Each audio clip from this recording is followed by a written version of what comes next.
Hello and happy Sunday. We are here this week for our sit-down Q&A where we answer questions that you, our fabulous viewers, had this week. Yep, and this week we're going to talk about if your baby has an umbilical hernia and when you need to be worried about that little protruding belly button. Yes, and also how can you communicate birth plans or birth wishes when you are in a group with multiple providers? Yep, and just in case you haven't met us before, I'm Kurt, I'm a board-certified pediatrician. I'm Sarah, I'm a board-certified OBGYN. And we are the Doctors Bjorkman.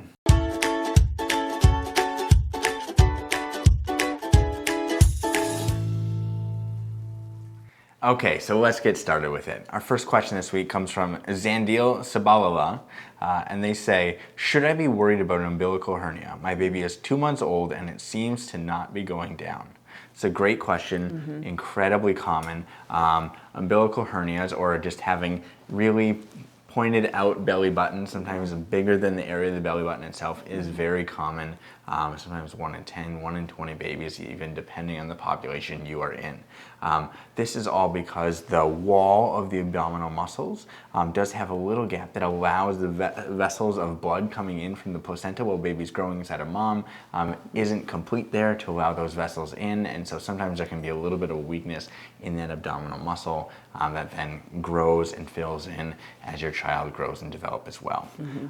It is incredibly common, as I've already mentioned, and normal, and they do get better with time, almost always.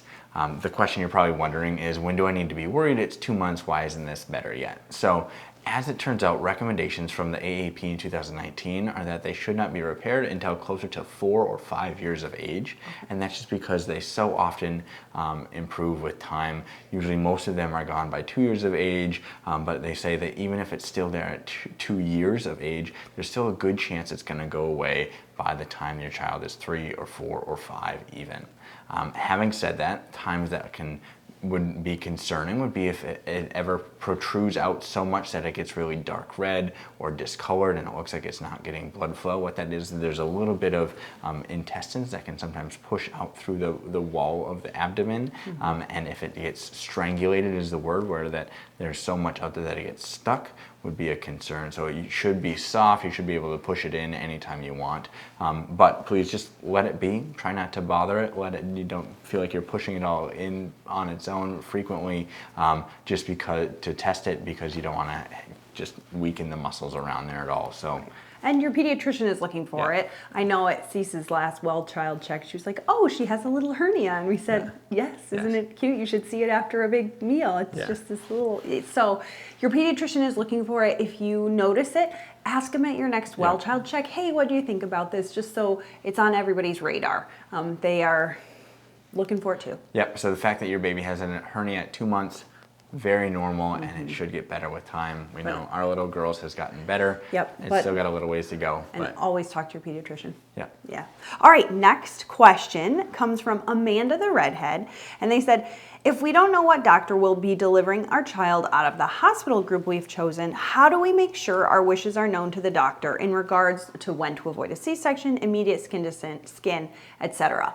Great question, and I think this is something that is happening for patients more and more often as OBGYN groups are kind of joining others, becoming bigger, becoming hospital employed. So there may be multiple OBGYNs in your group, or groups may cross cover for each other, and you're not exactly sure who's going to deliver you. So on the front end, during prenatal care, often what practices sometimes do, and this is an option, is you can opt to see the different providers for your appointments, so that by the time you're done with all of your prenatal care, you've probably maybe said hi to all the docs in the group once. That's an option. Some people prefer to say, hey, I'd rather see the same doc every single time during my visit, and then, roll the dice with who's going to deliver me. So talk to your practice that you're going to see about those kind of options on the front end. There's also a possibility, to say, if you get to the end and you have a scheduled induction and it's not with your doc, or you're going to have a scheduled C-section and it's going to be with someone else, just say, hey, is there a way I can do a little meet and greet? I'd love to say hi to this doctor. And you can see if that's something that they can accommodate. Can't always do it.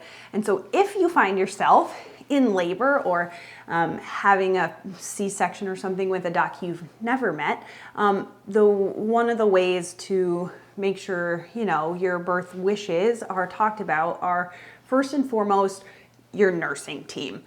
So nurses, can't say it enough, are just amazing and really are so critical in important during patient's birth and your birth experience and the whole thing. Doctors often have many patients or are doing surgery or are seeing patients in clinic or whatever and may be juggling multiple things. Generally, when patients are in labor, a nurse is assigned to just that patient or one or two patients. And so they are your go-to person during your labor and they're in communication with the doc. So you are gonna have a lot more one-on-one time with your nurse in labor, and that is a great time to say, hey, here's the things we're thinking about. This is what our wishes are in terms of skin to skin or getting some of those vaccines or eye drops afterwards, or hey, we'd like to try to be in the tub, or I want to be up and about as much as possible. Your nurse is your teammate and she is working with you to try to get you that birth you want, okay? And so kind of having a powwow with the nurse is a great way to make sure that someone is on your team in terms of what your wishes are and can be an advocate for you and help you try to accomplish those goals, because they also are, you know, communicating with the doctor throughout your whole labor. And then when you meet your doc, just be like, hi, this is who we are. Here's our goals. What are your thoughts? And just have a conversation with them. They want you to have a good experience. They want you to be safe, your baby to be safe, and they want you to have a good experience. And so, which means you guys have the same birth plan even before you start. Right. Safe mom, safe baby, everyone has a good experience. Yes. Or like shared goals that really just helps make everything better. And if there's little details you've thought about, it's just great that, as Sarah said, your nurse is your best advocate. That's awesome. Yeah. Cheers to all the L&D nurses out there. You guys are the best. So. Anyway, that's going to be it for us this week. Please be tuned and subscribe for our regular content on Wednesdays, and we'll see you back next weekend for another Sit Down Sunday Q&A. Have a great week. Bye, guys.